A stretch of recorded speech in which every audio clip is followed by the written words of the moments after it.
to the streets, we're coming out. We never sleep, never get tired.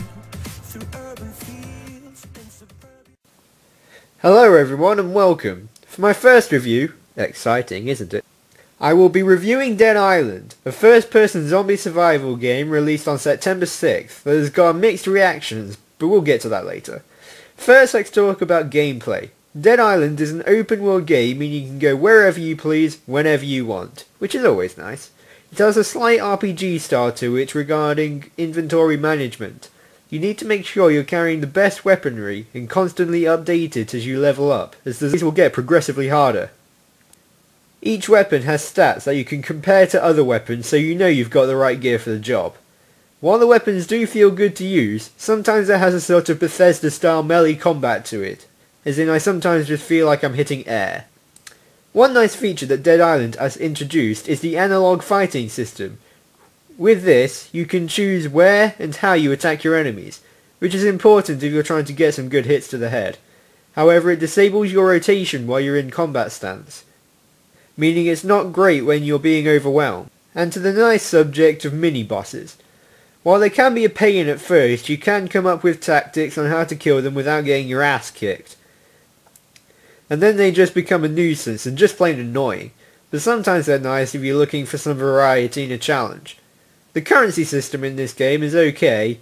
It seems rather odd that you must use money to repair and upgrade items. Who are you paying exactly? It would have been better if you had to pay someone to repair and upgrade your weapons, or if you had to collect certain materials to keep them repaired and upgraded. The creation of new weapons is nice as they present a whole new way of killing the undead, although it is rather annoying that the effects are only shown on critical hits. The driving in the game is very fun and makes getting to quests quicker and more entertaining. Overall, the gameplay is good but can get repetitive after a while, but you can easily mix it up after a while, and new enemies make the game rather interesting. Now we move on to one of my least favourite topics, the aesthetics, or how the game looks. It's a shiny and colourful game. They obviously put a lot of work into making the island look nice and the zombies look how they should. Although I think they put too much time into the animation quality of the zombies and not enough into much else. No NPCs move around, and when they do, quite frankly, they look like they have something going up their arse.